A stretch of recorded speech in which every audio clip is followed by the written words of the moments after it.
Hello everybody and welcome to Multilingual Family.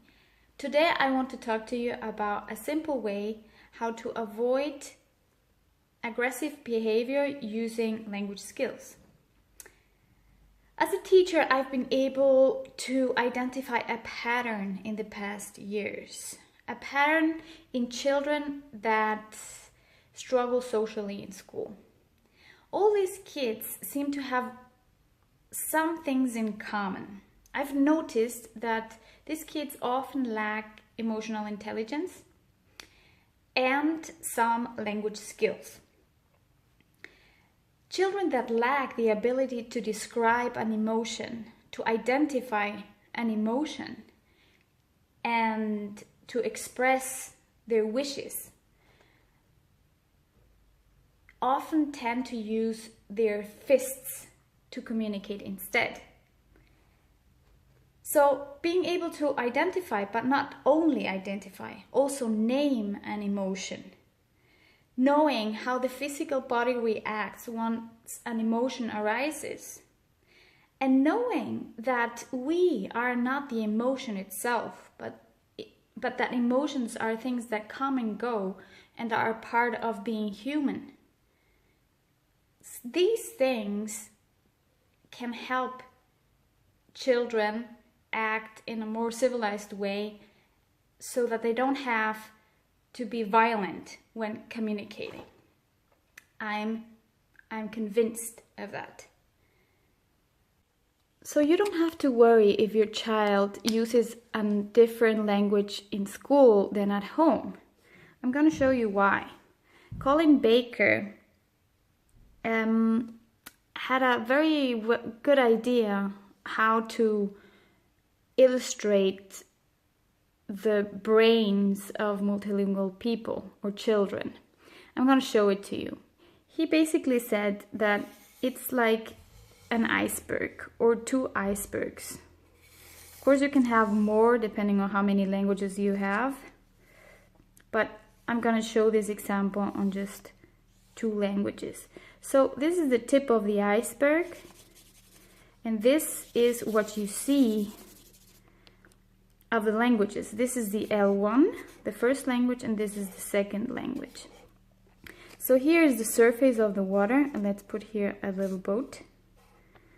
And this is underneath the water. This is what you don't see of the languages, but in here something very interesting happens. The languages that are being learned by kids that are raised multilingual happen in the same area of the brain. They interact much more.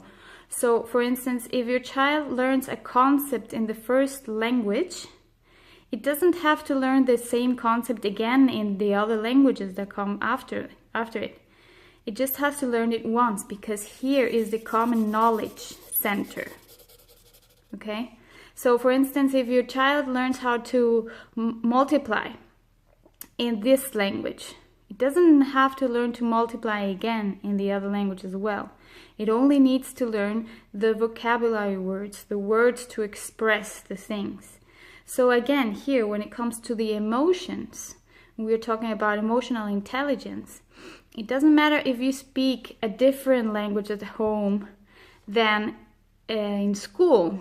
Because if your child understands the concept of emotions, understands the idea, then the only thing it will have to do is to learn the words of the emotions in the other languages, in the L2, L3, and whatever other language it is. But it has already the know-how. Now you must be thinking, what does this have to do with multilingualism anyway?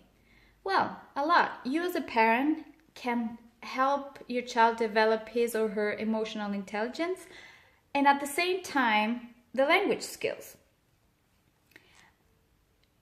You can do this in a very playful way. Remember that playing is the best way for kids to learn. They love it, and having fun is one of the most important things to make the content stick. So I've done a game for you. I did memory cards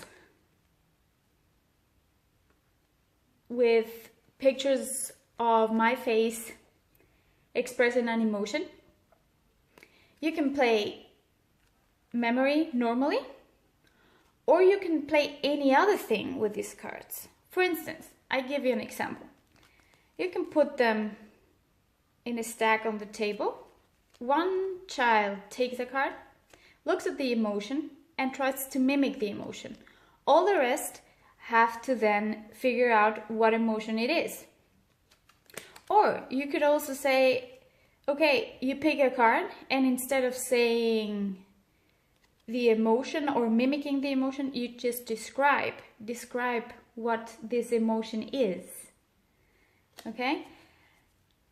You can talk about this. You can ask questions and say, well, what is it? What is an emotion? What happens with your body when you feel fear? What happens with your hands? Do they start sweating? What happens with your heart? Does it start pounding faster?